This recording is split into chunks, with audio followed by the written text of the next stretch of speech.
pán tréner, zajtra, teda v piatok máme svoj druhý zápas v Monaco Bet Lige, hráme v Pohroni, tak ako sa tešíte na zápas a ako ste sa pripravovali, ako bola príprava počas týždňa?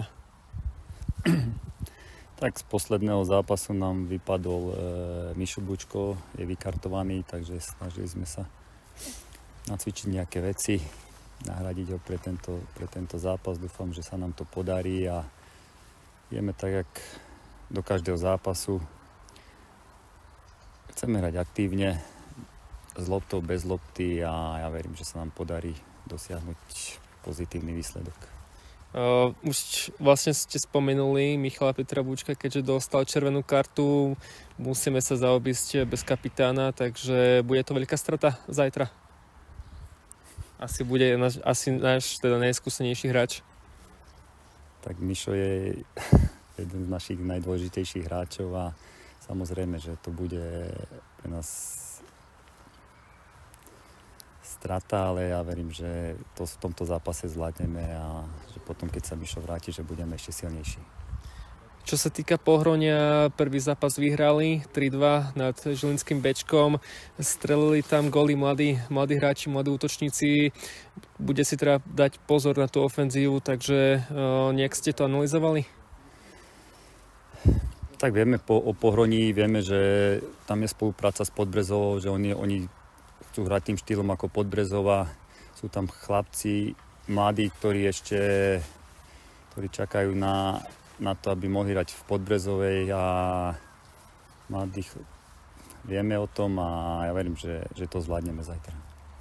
A čo sa týka nás, tak ešte sme zatiaľ Monaco Bet Lige gól nestrelili. Budú aj tam zmeny v útoku, môžeme prezradiť divákom, či nastanú zmeny aj v ofenzíve?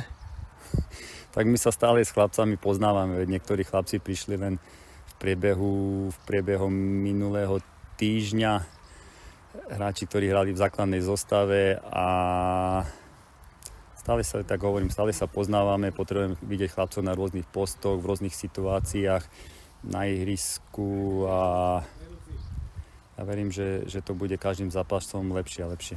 Tak Ervin, ty si vlastne jedna z našich posledných posíl, ako sa ti tu páči v Starej Ľubovni zatiaľ? Zatiaľ sa mi tu veľmi páči, je tu príjemné prostredie a veľmi dobrá partia.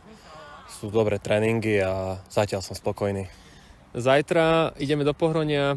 Čo očakávaš od tohto zápasu? Čo očakávate v kabíne? A čo ste si povedali na tento zápas pred týmto súperom? A teda chceme získať prvé 3 body, takže ako to vnímaš? Ja sa veľmi teším na tento zápas v prvom rade, lebo to bude môj prvý zápas v Starej Ľubovni. A určite tam idem s tým, že ideme vyhrať. Majú mladé mužstvo, behavé mužstvo, technické. Ale my tam ideme v plnom nasadení a verím nášmu mužstvu a že priezieme do Ľubovne 3 body. A ty už si zdravotne fit v poriadku po tom, čo si mal svalové zranenie? Takže alebo som mal svalové zranenie, ktoré sa mi tu obnovilo, čo je škoda, ale dúfam, že bude všetko v poriadku. Už trénujem celý týždeň, dá sa povedať, naplno a teším sa na zápas. Pohronie vyhralo 3-2 prvý zápas doma, strelili góly mladí hráči, takže musíme si dávať pozor vzadu, čo bude aj tvoja parketa.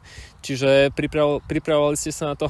Vieme, že sú nebezpeční vpredu, hlavne tá trojka, čiže bude to aj mojou úlohou ich ubrániť, ale takisto aj celé mužstva. Tak musíme tam hrať rozumne v prvom rade, ale si myslím, že máme na tú skladbu týmu, aby sme ich dokázali poraziť a si myslím, že aj skúsenosti na to, aby sme ich porazili.